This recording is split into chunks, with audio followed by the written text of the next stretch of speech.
Should the coronavirus pandemic mark the end of the American handshake?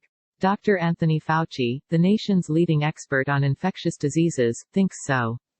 I don't think we should ever shake hands ever again, to be honest with you, Fauci, a key member of the White House task force, said during a Wall Street Journal podcast. Not only would it be good to prevent coronavirus disease, it probably would decrease instances of influenza dramatically in this country. A longtime proponent, Fauci has been on a mission of sorts, making his case in another interview this week with Sinclair Broadcast Group, saying society should just forget about shaking hands. We don't need to shake hands. We've got to break that custom, he argued.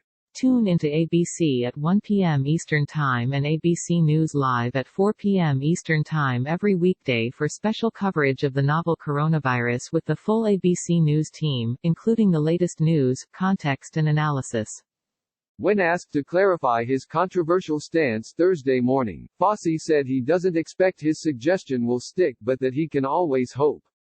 In a perfect world, when you're dealing with the potential for this terrible ordeal that we're going through now, knowing that hands and hands to face do it spread infection, that would be something that I think would hopefully be attainable, but I don't think it will be, Fauci said. I mean, I said that, somewhat serious and somewhat realizing that likely will never happen, Fauci admitted. The director of the National Institute of Allergy and Infectious Diseases also stressed that Americans should proceed with caution once the country does start loosening lockdown and social distancing restrictions. When you gradually come back, you don't jump into it with both feet, Fauci explained. You say, what are the things you could still do and still approach normal? One of them is absolute compulsive hand washing. The other is you don't ever shake anybody's hands. It isn't like a light switch on and off, he added. It's a gradual pulling back on certain of the restrictions and to try and get society a bit back to normal. Fauci has repeatedly cautioned that the virus determines the timeline but said that he hopes the country can start approaching some degree of normality at the end of April.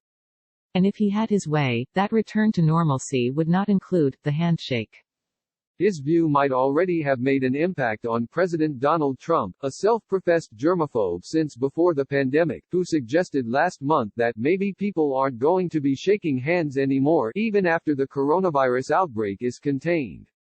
Tony had mentioned to me, Tony Fauci, the other day, I don't think he would be too upset with the concept of not shaking hands, the president said at a White House task force briefing. He was saying that the flu would cut down, the regular flu would be cut down by quite a bit if we didn't do that, if we didn't shake hands.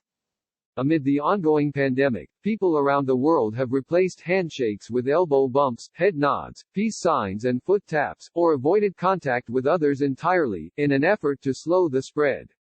What I really wanted to tell people, Fauci added Thursday, is that when you're talking about getting back to normal, we know now that we can get hit by a catastrophic outbreak.